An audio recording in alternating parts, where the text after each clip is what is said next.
Super Rugby final for 2019 is done and dusted. It's the Crusaders who pick up their 10th title. Just think about that, 10 titles. Amazing record for the Crusaders. So congratulations to the Crusaders on another title. Also commiserations, but also congratulations to the Jaguares. First time in the final, it was always going to be a tough job. They didn't end up getting it done, but they can certainly reflect on having a pretty impressive season. So hopefully for them that bodes well going into the World Cup and the Rugby Championship. Likewise, there's a pretty big All Blacks core in that Crusaders side, so hopefully we can see some of that carry through as well. I did live stream the game, so if you want the exact reactions to the moments, go check that out. It is like an hour plus, hour 50 minutes, but in short, it was 19-3. There was only one try in the game. All the rest was penalties. The Jaguares actually opened the scoring with a penalty to Bonisia on 16 minutes to make it 3-0. That was the first and last of their scoring for the game.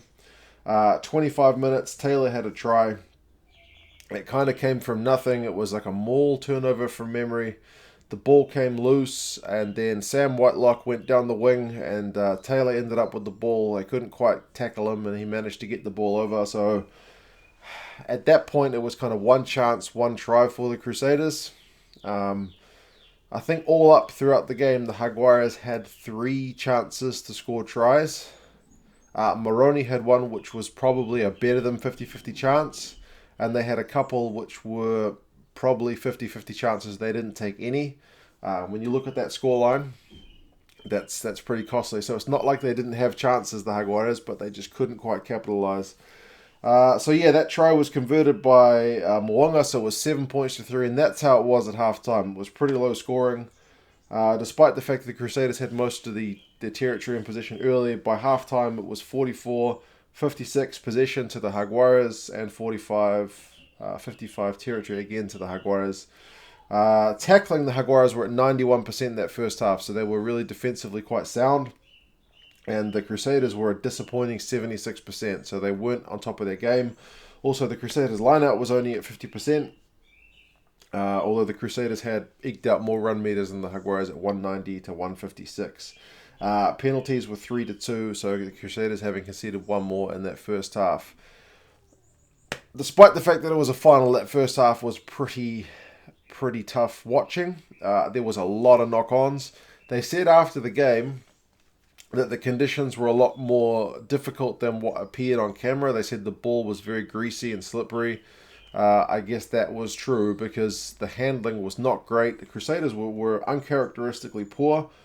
And you feel like in that first half was where the Jaguares needed to get some more points because, as I said, they were tackling. They were missing 1 and 4 pretty much.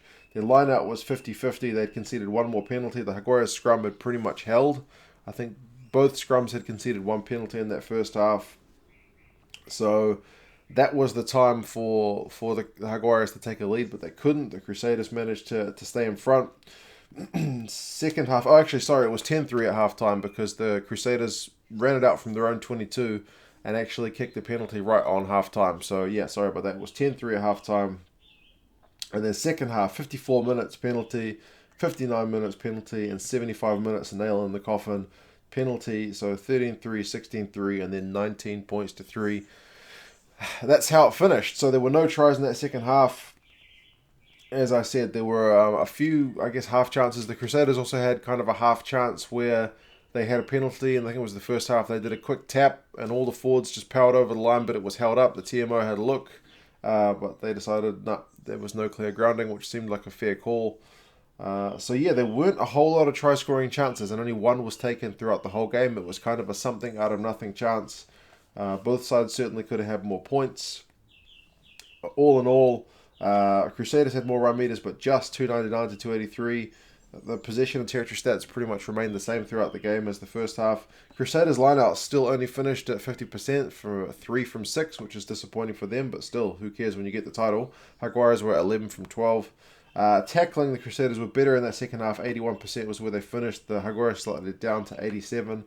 The Crusaders had to make 117 tackles to the Jaguares 88. So the Jaguares were in this game.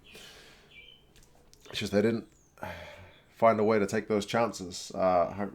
Crusaders just able to hold them out.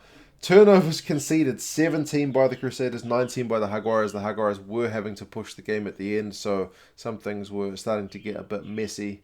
But yeah, that's big numbers from both teams. Neither team was in very good control of the ball. So as a spectacle goes, if you're a neutral watching this game, it wasn't the best watch. It wasn't the best ad for Super Rugby, but at least it was a close game for large parts. It wasn't a blowout.